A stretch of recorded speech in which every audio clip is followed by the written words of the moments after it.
Bonsoir à tous et bienvenue à votre rendez-vous de 19h sur la télévision de Burkina. Voici les titres. Accusés de sorcellerie, des personnes, le plus souvent des femmes, sont chassées de leur village. Si elles trouvent refuge dans des centres d'accueil, cette situation ne peut perdurer selon l'État. D'une rencontre du ministère en charge des droits humains et des leaders coutumiers pour un plan de retrait et de réinsertion de ces personnes vulnérables. Et puis la finale du Grand Prix national de la coiffure féminine. Une nouvelle catégorie dans les arts appliqués a livré ses vainqueurs à Bobo Dioulasso. Une dizaine de finalistes ont été distingués à l'occasion de la première édition de cet art, resté en marge pendant près de 2 décennies de valorisation du potentiel culturel. Le phénomène a toujours cours dans certaines parties de Burkina. Il s'agit de l'exclusion d'individus accusés de sorcellerie. Ces personnes, le plus souvent des femmes, trouvent refuge dans des centres d'accueil. Comment leur permettre de revivre dignement? Une rencontre a eu lieu entre le ministère en charge des droits humains et des leaders coutumiers religieux. Objectif, discuter de la feuille de route, de retrait et de réinsertion de ces personnes exclues par allégation de sorcellerie. Irénée Kaboré, Alidou Savadogo. Burkina Faso, environ 900 personnes ont été bannies de leur famille par allégation de sorcellerie en 2016, selon une étude de la Direction de la protection contre les violations des droits humains.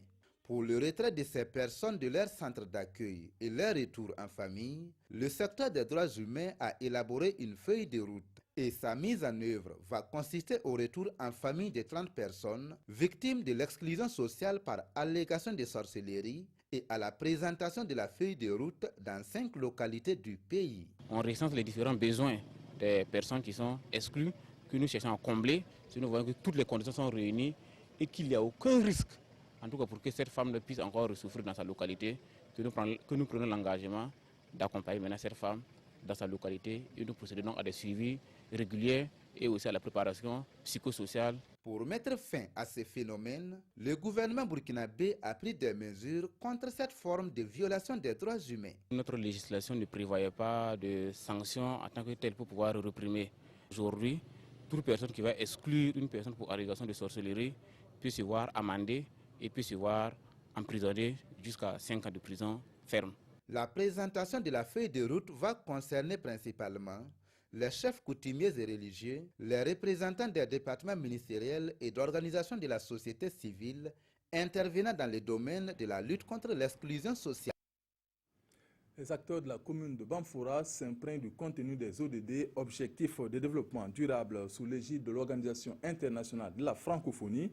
Un atelier de priorisation des cibles des ODD se tient depuis le 14 novembre et ce pour 5 jours. Il a pour thème la planification et la mise en œuvre des ODD dans les collectivités locales au Burkina Faso. Drissa Traoré, Siriki Milogo, Amadou Lougué. Adoptés en septembre 2000 par 191 pays, les objectifs du millénaire pour le développement n'ont pas produit les résultats escomptés en matière de réduction de la pauvreté. Pour combler ce déficit, les objectifs de développement durable sont proposés en septembre 2015. Des objectifs qui, pour une mise en œuvre efficace, nécessitent l'implication de tous les acteurs. Il est inscrit dans une stratégie de long terme qui vise à intégrer les objectifs et les cibles de développement durable dans les documents de stratégie, que ce soit à l'échelle nationale, ici au Burkina, donc dans le PNDES, ou au niveau communal, dans les PCD, les plans communaux de développement. 160 cibles constituent les objectifs de développement durable. Réunis ici dans la cité du paysan noir, ces acteurs des collectivités locales réfléchissent sur la planification et la mise en œuvre des ODD dans leur plan de développement.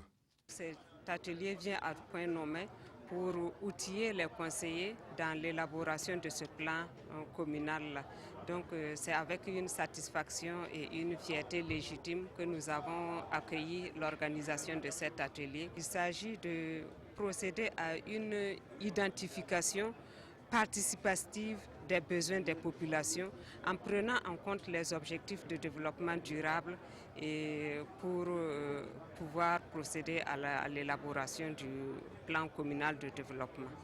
Des priorités qui doivent tenir compte des spécificités et les besoins des habitants de chaque localité. Le code de la route traduit en langue nationale Djoula vient d'être présenté au promoteur d'auto-école de la ville de Bobo-Dioulasso. Il vise, selon son auteur, à faciliter l'apprentissage et la connaissance de la signalisation routière pour mieux prévenir les cas éventuels d'accidents. Bétibié Naon, Issouf Zerbou.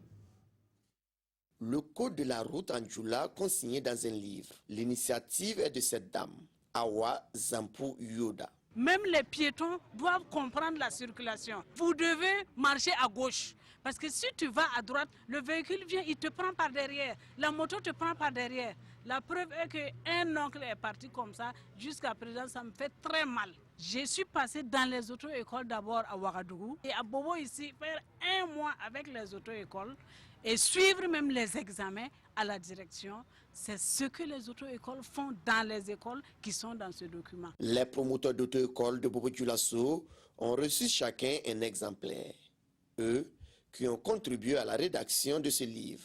Un livre préfacé par Souleymane Soulama, ministre en charge des transports ici représenté. Cela permettra à ceux qui parlent cette langue de pouvoir mieux assimiler les leçons qu'ils doivent apprendre pour obtenir le code de la route. Et cela permettra du même coup de réduire les accidents de la circulation. C'est le début d'un processus et nous allons continuer nos efforts dans ce sens. Dans les autres langues comme le moré et le fulfulde. En marge de cette cérémonie, Augustin Yamego a été présenté au public. C'est cet homme qui va dorénavant signer les permis de conduire dans la région des Hauts-Bassins. Question de réduire le délai de livraison. La 4e session ordinaire du Conseil régional des Hauts-Bassins s'est ouverte à Bobo-Dioulasso. 10 points seront examinés pendant les 4 jours de travaux, dont les droits de tirage 2017 du Conseil régional au Fonds permanent pour le développement des collectivités territoriales. Karemo Ilboudo, Ali Traoré. Pour cette 4e session ordinaire, 2 points sur les 10 inscrits retiennent plus l'attention des conseillers. Il s'agit notamment d'une délibération portant affectation des droits de tirage 2017 du Conseil régional au Fonds permanent pour le développement des collectivités territoriales et de celui portant sur le programme national de gestion des territoires. Les Hauts-Bassins ont un budget de 520 millions, réparti en 306 millions pour le fonctionnement et 273 millions pour l'investissement. Comme vous savez, les collectivités régions n'ont pas de moyens de lever l'impôt directement.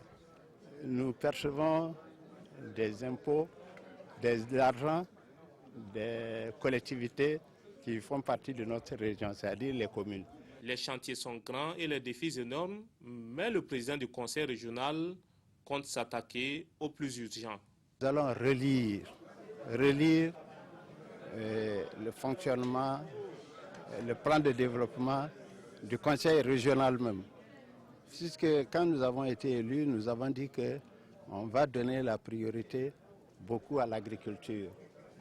Bon, pour vous, l'agriculture est liée forcément à l'industrialisation. Si on fait l'agriculture, il faut transformer. Donc il faut que nous relisons complètement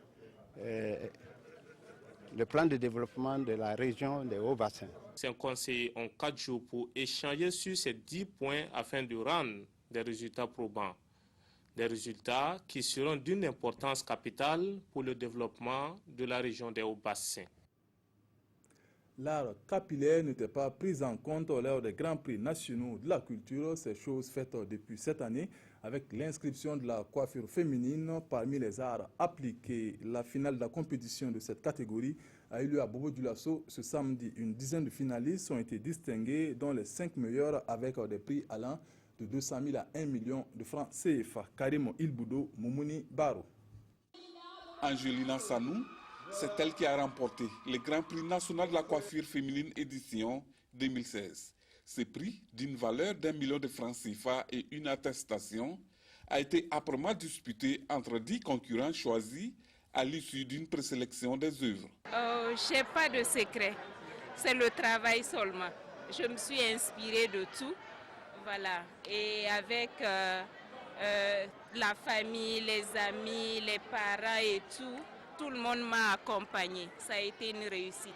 Le jury, composé de 3 personnes, a examiné avec attention les créations des différents participants à travers des modèles qui reflètent l'originalité africaine et surtout burkinabé. On a vraiment tenu compte de la qualité de la texture des tresses et des nattes, de l'originalité, de la fonctionnalité également, et de la présentation. Et aussi la décoration. On a travaillé avec ces critères-là, ce n'était pas du tout facile. La tenue de cet événement, selon le ministre de la Culture, a permis de revisiter le savoir-faire traditionnel en matière de la réalisation et la présentation de coiffures inspirées de notre patrimoine culturel. On a découvert que la coiffure est une grande richesse au Burkina Faso. C'est un trésor et comme toute richesse, elle ne doit pas être cachée au fond du Canari. Il faut qu'elle soit consommée et partagée. Le Grand Prix national de la coiffure est désormais un tremplin pour les coiffeurs et coiffeuses de valoriser et de promouvoir les expressions artistiques pour honorer la tradition. Dernier élément de cette édition, la BCAB a organisé des journées portes ouvertes à Ouagadougou pour mieux se faire connaître de la population. Une occasion pour en savoir davantage sur le fonctionnement du système bancaire. Une activité en présence d'un parterre d'invités. Daouda Ouattara, Ismaël Diloma Sirima. Elle veut être encore plus proche de sa clientèle pour mieux se faire connaître et satisfaire davantage les besoins des clients. Dans cette optique, la Banque internationale pour le commerce, l'industrie et l'agriculture du Burkina, BCAB, ouvre ses portes au public pendant 3 jours. La banque va ainsi recueillir les avis des usagers pour mieux les servir et aussi exposer au public les produits qu'elle met à leur disposition. Nous avons entrepris depuis le 10 octobre la création d'un centre d'affaires à Bobo-Dioulasso pour servir les entreprises qui opèrent dans cette région-là.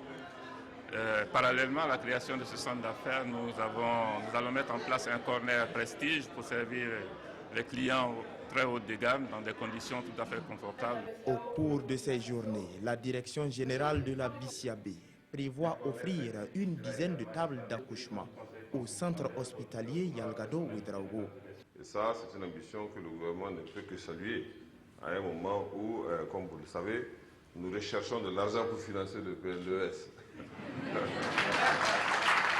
La BCAB en a les moyens. C'est une banque qui a du potentiel. En plus des dons, la BCAB envisage de lancer également un concours pour financer des projets sociaux.